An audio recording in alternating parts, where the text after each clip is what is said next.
Bismillahirrahmanirrahim. Assalamu alaikum. This is Dr. Ghufran Babar and you're watching my YouTube channel. आज हम start करेंगे asthma के topic पे lecture series. आज के जो फर्स्ट लेक्चर है वो इंट्रोडक्शन टू एज़मा, जिसे उर्दू में दमा यानी सांस की दुश्वारी की तकलीफ़ भी कहा जाता है. एज़मा को जो डिफ़ाइन किया जाता है वो है रिवर्सिबल एयर फ्लो ऑब्स्ट्रक्शन, यानी हमारा जो सांस की नाली है उसमें ऑब्स्ट्रक्शन वाक़ हो जाती है. और हमारा जो सांस का तनफ़ुस का निज़ाम है वो नाक से शुरू होता है, जहाँ से हम सांस लेते हैं. सांस से वो पीछे नेज़ोफेरिंक्स, फिर फेरिंक्स से लैरिंक्स में चला जाता है सांस की हवा लेने से, फिर वो ट्रेकिया में जाता है, ट्रेकिया से ब्रोंकाई, और उधर से वो ब्रोंकाई जो है वो इंडिविजुअल लंग्स में दाखिल हो जाता है, एक राइट साइड पे एक लेफ़्ट साइड पे, और वो फिर डिवाइड होता है स्मॉलर एयरवेज पे, जो अल्टीमेटली एंड होता है स्मॉल सैक्स जिन्हें हम एल्वियोलाई कहते हैं. और इसको आप रिजेंबल कर सकते हैं, इसकी मुमासिलत कर सकते हैं एक दरख्त से जो कि उल्टा हो यानी इन्वर्टेड हो. तो एक इन्वर्टेड ट्री जो कि इस तरह मौजूद है, जिसका मेन तना आया और फिर वो दो ब्रांचेस में डिवाइड हुआ, एक राइट लंग में चली गई और एक लेफ़्ट में.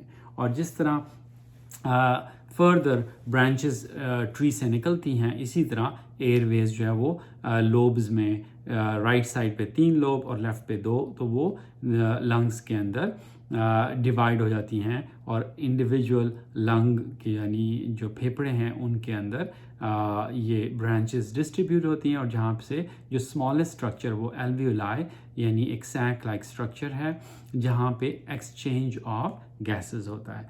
और ह्यूमंस के अंदर आपको जैसे मालूम होगा कि ऑक्सीजन हम लेते हैं और कार्बन डाइऑक्साइड बाहर निकालते हैं. तो इस सारे निज़ाम के अंदर जो डिस्टर्बेंस या गड़बड़ हो सकती है वो हो सकती है इन सांस की नालियों में. सांस की नाली जो है वो जो तने यानी की शाखें यानी पाइप्स की तरह हैं, और उन पाइप्स के इर्द गिर्द मसल जो है वो जिस तरह एक रस्सी की तरह आपने मसल उसके इर्द गिर्द लिपटा होता है, ये रैप अराउंड हुआ होता है. और इनसाइड दिस एयरवे उसके अंदर सेल्स लाइन करते हैं जो उसका म्यूकोजा है, और जो वॉल है उसके अंदर नर्व फाइबर्स, ब्लड वेसल्स और ग्लैंड होते हैं. और एस्थमा के अंदर रिवर्सिबली कुछ ट्रिगर्स होते हैं जिनकी वजह से हमारा जिस्म जो है वो ससेप्टेबल हो जाता है ड्यू टू आर जीन्स. लोगों को मौरूसी तौर पे जेनेटिकली वो लोग ससेप्टेबल होते हैं, जिसमें उनके जिस्म से जो है वो मुख्तलिफ़ चीज़ों पे वो एलर्जिक होते हैं. और जब वो उन एलर्जेंस पे एक्सपोज होते हैं तो फर्स्ट रिएक्शन के तौर पे तो हमारा इम्यून सिस्टम उन चीज़ों के ख़िलाफ़ एक इनहेरेंट मेमोरी बना देता है कि भाई ठीक है, ये जो चीज़ें हैं वो मेरे लिए ठीक नहीं हैं, तो उनको उनकी एक कोडिंग करके उनको उनकी एक मेमोरी बन जाती है. और जब नेक्स्ट टाइम पे उन्हीं एलर्जेन से बॉडी एक्सपोज होती है तो एक सिवियर रिएक्शन होता है, और इस सिवियर रिएक्शन के अंदर जो हमारे मेमोरी सेल्स हैं वो एक्टिवेट करते हैं मैस्ट सेल्स को, मैक्रोफेजेस को, डेंड्रिटिक सेल्स को, और बहुत सारे केमिकल्स निकलते हैं जो कि इस स्मूथ मसल को बंद करने की कोशिश करते हैं. इसीलिए इसको रिवर्सिबल एयर फ्लो, क्योंकि ये दवाइयों से ओपन अप हो जाता है, इसलिए इसे रिवर्सिबल कहते हैं. तो ये बंद हो जाते हैं एयरवेज, इस तरह बाहर से मसल्स जो हैं वो स्क्वीज़ हो जाते हैं, और अंदर जो ग्लैंड्स हैं वो भी एक्सेसिवली एक्टिव हो जाते हैं, और उनके अंदर सिक्रीशंस होते हैं, सेल्स जो हैं शेड होते हैं, गिरते हैं, और म्यूकस प्लग्स यानी उनके अंदर भी ऑब्स्ट्रक्शन, एयरवे के सेंटर में भी ऑब्स्ट्रक्शन क्रिएट हो जाती है. सो एज़मा जो है वो के टू कंपोनेंट्स हैं, एक तो हो गया उसका एयरवे ऑब्स्ट्रक्शन और दूसरा है इन्फ्लेमेशन। एयरवे ऑब्स्ट्रक्शन जो है वो बाहर से मसल्स के कॉन्ट्रैक्ट होने की वजह से, और जो इनसाइड की इन्फ्लेमेशन है वो उन सारे कीमियाई अवामिल की वजह से होती है जो कि रिलीज़ होते हैं। और पर WHO 30 मिलियन एजमेटिक्स जो हैं इस दुनिया के अंदर मौजूद हैं। 30 मिलियन जो है वो इंडिया और सब कॉन्टिनेंट के अंदर मौजूद हैं, जो कि up to 10% of global population हो सकती है। पाकिस्तान में up to 10 to 20% people can have asthma. So one of the most common chronic condition है एज़मा, और ड्यूरिंग लास्ट 5 years एज़मा तकरीबन डबल हो गया because more exposure to the asthma triggers. और वर्ल्ड वाइड 100 मिलियन एज़मेटिक्स जो है वो होंगे और हो जाएंगे बाय ईयर 2025। तो इससे ये ज़ाहिर होता है कि एज़मा जो है वो मुसलसल जो है उसके अंदर इजाफ़ा हो रहा है। जहाँ तक ताल्लुक़ है एज़मा के जो ट्रिगर्स हैं, इनके स्टार्ट जो है वो कौन से ऐसे ट्रिगर्स हैं जो कि एज़मा को कर सकते हैं स्टार्ट, उसके अंदर एनवायरमेंटल एलर्जेंस हैं, जिस तरह पॉलन है बहुत कॉमन है। स्प्रिंग के अंदर दरख्तों से पॉलन निकलता है जो कि छोटे ज़रात होते हैं जो कि उनकी अफजाइश के लिए होते हैं, लेकिन लोग इस पॉलन से भी एलर्जिक होते हैं।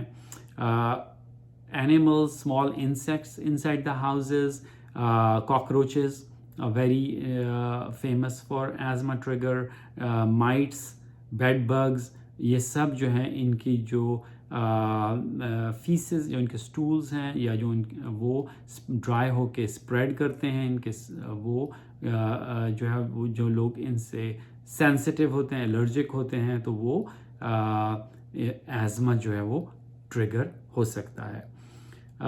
Chemical fumes, perfumes, different kinds of chemicals,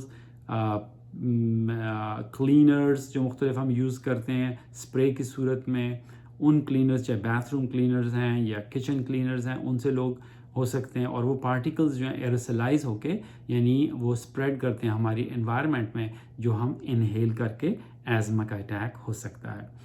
cold air, बाजू का अचानक आप सर्द हवा में जाएं तो भी आपका एज़मा जो है वो ट्रिगर हो सकता है। फंगस एक और ट्रिगर है, मोल्ड जिसे कहते हैं, जो काई की तरह होता है, और ये भी एज़मा को ट्रिगर कर सकता है बिकॉज इसके ड्राई पार्टिकल्स वो हमारे सांस में जब लंग्स में जाते हैं तो सिवियर रिएक्शन हो सकता है। डस्ट जो कि घरों में या बाहर एनवायरनमेंट में सड़कों पे डस्ट होता है, वो भी इनहेल करते हैं सांस के ज़रिए।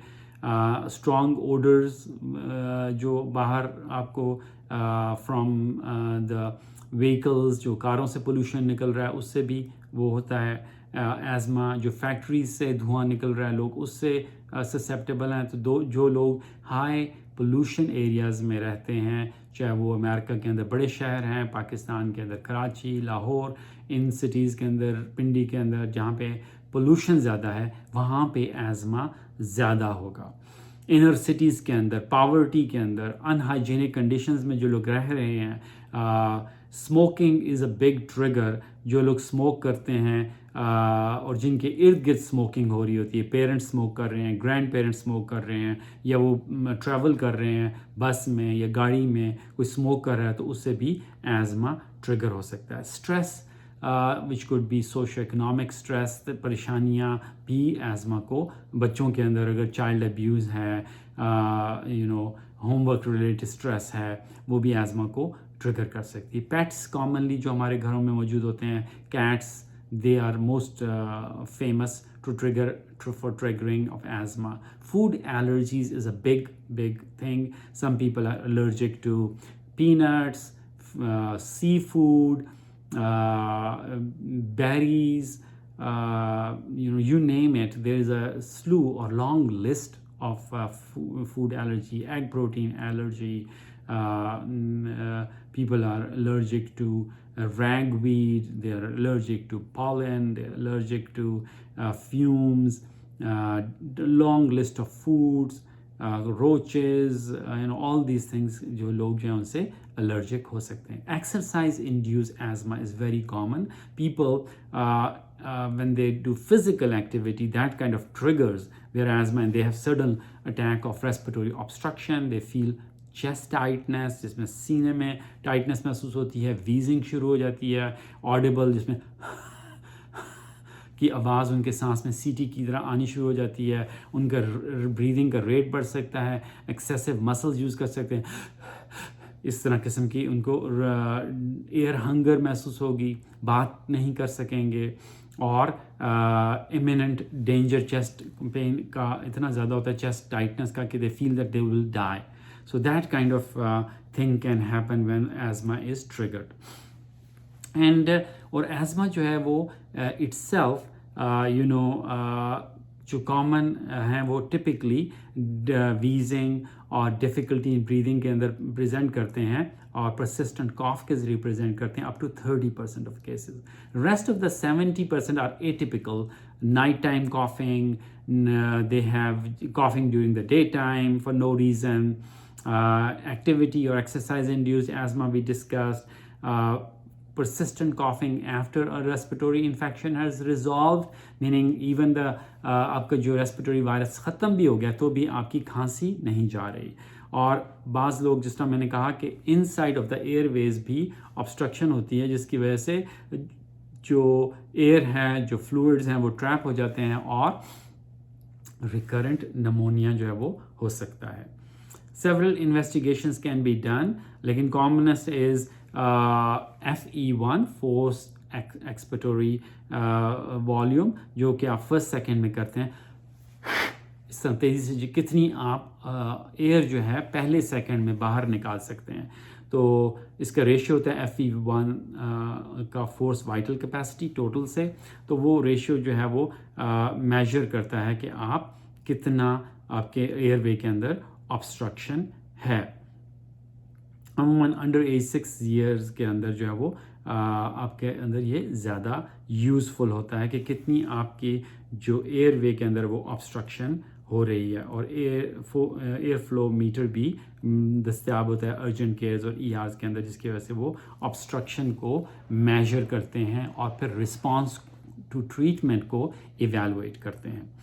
ڈفرینشیل ڈائگنوزز یعنی اور کیا ہو سکتا ہے اگر سانس انڈر ایج 6 months زیادہ تر ایزما نہیں ہوتا, وہ برونکیولائٹس ہوتا ہے, جس میں آپ وائرس جو ہوتے ہیں جو آپ کے ایئر وے کے اندر سویلنگ اور obstruction کاز کرتے ہیں, اور ان میں برونکو ڈائلیٹر تھراپی یا البیوٹرول لائک میڈیکیشنز ورک نہیں کرتی. گرڈ, بچے جو ہے دودھ جو ہے پھینکتے ہیں, spit up کرتے ہیں, part of it can go into the airway like aspiration, اور aspiration کا مطلب کہ وہ سانس کی نالی میں دودھ چلا گیا تو وہ recurrent coughing کرے گا, difficulty in breathing کرے گا like a foreign body.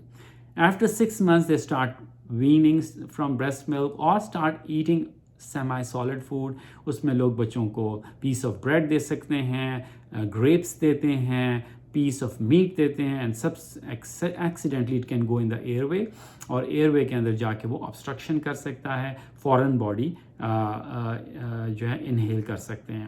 Transient wheezing ہو سکتی ہے up to 3 years of age, جس کو کہا جاتا ہے ریئیکٹیو ایئر وے ڈیزیز, کہ آپ ایئر وے آپ کا ریئیکٹ کرتا ہے to environmental antigen. If it's occasional, you will say it's after age 2 years that it is reactive airway disease, but beyond that, if it is recurrent, then you will say okay, it's kind of asthma. Congenital heart disease, cyanotic heart disease with heart failure, یہ بھی common causes ہیں جو کہ asthma کو کی طرح mimic کر سکتے ہیں, asthma سے resemble کر سکتے ہیں, asthma سے ملتے جلتے ہوتے ہیں.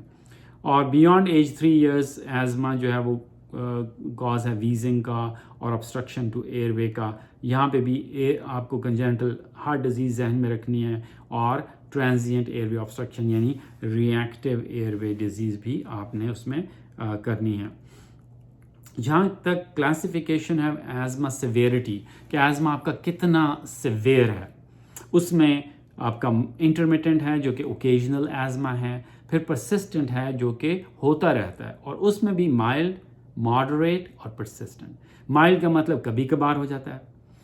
उसमें जो सिम्टम्स हैं और night time अवेकनिंग्स, use of albuterol और ब्रोंकोडाइलेटर्स, और interference with the normal activity कि आपकी नॉर्मल एक्टिविटी को कितना इंटरफेयर कर सकता है। Intermittent less than 2 weeks per week जो है आपको ये सिम्टम्स हो सकते हैं। नाइट टाइम वेकनिंग्स वंस और ट्वाइस पर मंथ, और यूज़ ऑफ एल्ब्यूट्रॉल और ब्रोंकोडाइलेटर थेरेपी जो है वो greater than 2 days per week, और very limited interference with your daily activity. Moderate persistent जो है बस ज़्यादा शदीद होता है, उसमें डेली तौर पे आपको सिम्टम्स होते हैं, सांस में दुश्वारी होती है, आप रात को 3-4 दफ़ा महीने में उठते हैं, एल्ब्यूट्रॉल आप रोज़ाना ज़रूरत पड़ती है, और आपकी लाइफ में कुछ लिमिटेशन होती है। जबकि सवेयर परसिस्टेंट का मतलब है कि मुसलसल आपके सांस में तकलीफ़ है, और नॉर्मल रहने के लिए आपको ब्रोंकोडाइलेटर्स, स्टीरॉयड इनहेलर्स की ज़रूरत पड़ती है। आपको डेली जो है सिम्टम्स हो रहे हैं, एवरी वीक आप रात को उठते हैं सांस की वजह से, और आपकी एक्टिविटी एक्सट्रीमली लिमिटेड होती है। तो ये इन नटशेल है एज़मा के अंदर जो उसकी क्लासिफिकेशन की जाती है बेस्ड ऑन द सिम्टम्स। जो इन्फ्लेमेशन करते हैं, जो केमिकल्स जो ट्रिगर करते हैं, जो ट्रिगर्स मैंने आपको बताया, वो एक्टिवेट करते हैं इन्फ्लेमेटरी सेल्स को, जिसमें मैंने आपको मैस्ट सेल का बताया, डेंड्रिटिक सेल्स का बताया, मैक्रोफेजेस का बताया, basophil, neutrophil, platelets, they can all be activated. और स्ट्रक्चरल सेल्स जो इन्वॉल्व होते हैं वो epithelial cells, smooth muscle cells, endothelial cells, fibroblasts, nerves, all of them could be involved. Nerves जो हैं वो ट्रिगर होती हैं इन केमिकल से, जिसकी वजह से वो कॉन्ट्रैक्शन कॉज करते हैं मसल की। इसके अलावा जो केमिकल्स रिलीज होते हैं इन सेल्स से, उनमें histamine, leukotrienes, prostanoids, platelet activating factor, kinins, nitric oxide, cytokines, growth factors, chemokines, slow reacting substances of anaphylaxis, C3A, C5A, ये सारे के सारे फैक्टर्स जो है ल्यूकोट्रीन्स भी रिलीज़ होते हैं, जो कि ऑब्स्ट्रक्शन टू एयरवे और एयरवे के अंदर इन्फ्लेमेशन कॉज करते हैं, और बाद में अगर ये चीज़ें मुसलसल रहें तो क्रॉनिक चेंजेस हो सकती हैं।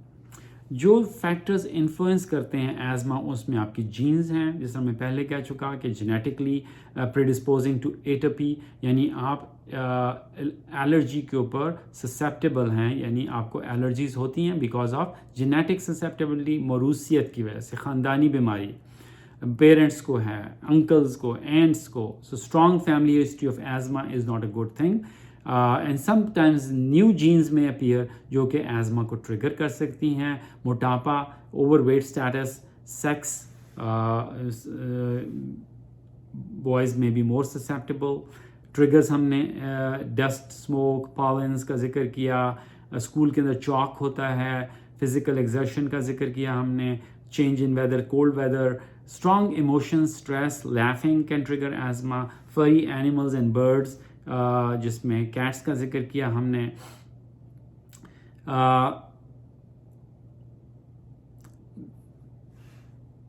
मोस्ट इम्पॉर्टेंट थिंग है कि identification of these triggers which can sensitize the body. Maternal diet जो है ड्यूरिंग प्रेगनेंसी इम्पॉर्टेंट है।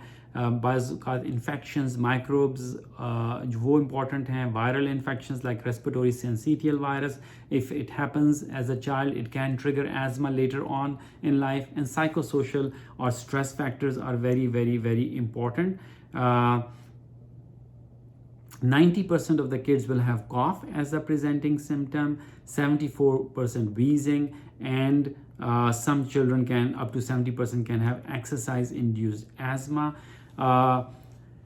Usually those people who are susceptible, asthma can begin sometimes as early as 1 year. Most of the times 50% in between 1 to 5 years. And after age 5 years less chance of new onset asthma, लेकिन up to 20% हो सकता है। लेकिन most of the times 2/3 यानी 2/3 77% of asthma can happen before age 5 years. And when they come in, physical exam is most important part of asthma management. How they look, how comfortable they are. If there's any deformity in the chest, they can form barrel-shaped chest. Listen करें, auscultate करें physicians, wheezing होगी, expiration prolonged होगी, और other allergic disorders like eczema और hives की history होगी, और उनकी ग्रोथ और डेवलपमेंट इम्पेयर्ड होगी क्योंकि वो सांस की वजह से स्ट्रेसेस प्रोड्यूस होते हैं जो कि उनके बढ़ने में और नशो नुमा पाने में असर अंदाज हो सकते हैं. नाइट टाइम कॉफिंग जो है हिस्ट्री पे बहुत इंपॉर्टेंट होगी, और एसोसिएटेड एक्जिमा और एलर्जिक राइनाइटिस जो है वो मौजूद होगा, और वेट और हाइट आपने देखना है फॉर BMI. फिज़िकल एग्ज़ाम में पीक एक्सपिरेटरी फ्लो रेट वो मेजर कर सकते हैं. ग्रेटर दैन 15% डिक्रीज हो सकता है, या आपका ग्रेटर दैन 15% इंक्रीज होता है after bronchodilator therapy. So this was more kind of overview of asthma कि asthma होता क्या है, कि जिस तरह मैंने इन समरी बताता हूँ कि आपकी बॉडी ससेप्टेबल है बिकॉज ऑफ आर जीन्स, और जब एक आप ख़ास एलर्जन से एक्सपोज होते हैं तो बॉडी उसको आइडेंटिफाई कर लेती है, पहचान लेती है. सेकंड टाइम जब आप उस पर एक्सपोज होते हैं तो ज़्यादा सिवियर रिस्पांस होता है. उसमें आपके खुलिए हैं, जो मैस्ट सेल्स हैं, जो मैक्रोफेजेस, यूसिनोफिल्स, न्यूट्रोफिल्स, वो इन्वॉल्व होते हैं. वो केमिकल रिलीज़ करते हैं जिससे नर्व एंडिंग्स हिस्टामिन से स्टिमुलेट होती हैं जो कि मसल्स को कॉन्ट्रैक्ट करती हैं. ब्रोंकोस्पैज्म होता है. Inside of the wall the cells हैं वो आउटपोर करते हैं सिक्रीशंस. सेल्स जो हैं वो शेड करते हैं जिससे अंदर भी ऑब्स्ट्रक्शन हो जाती है. So muscle bronchospasm and inflammation causes the obstruction from inside, और ये present करता है as asthma attack. How will we treat this asthma? We will talk about it in the next talk. Hopefully this lecture was useful in understanding what asthma is, कि दमा क्या चीज़ होती है, इसकी पैथोफिजियोलॉजी क्या है, और कैसे जो है हमारे एयरवे के अंदर ऑब्स्ट्रक्शन होगी और हम इसको कैसे ट्रीट करेंगे. अल्लाह ताला आपका हामी नासिर हो. Again this is doctor Gufran Babar. Please share this talk and like my channel and subscribe to it. Allah ताला आपका हामी नासिर हो. सल्लल्लाहु अलैहि व आलिहि व सहाबिहि वसल्लम. अस्सलाम वालेकुम.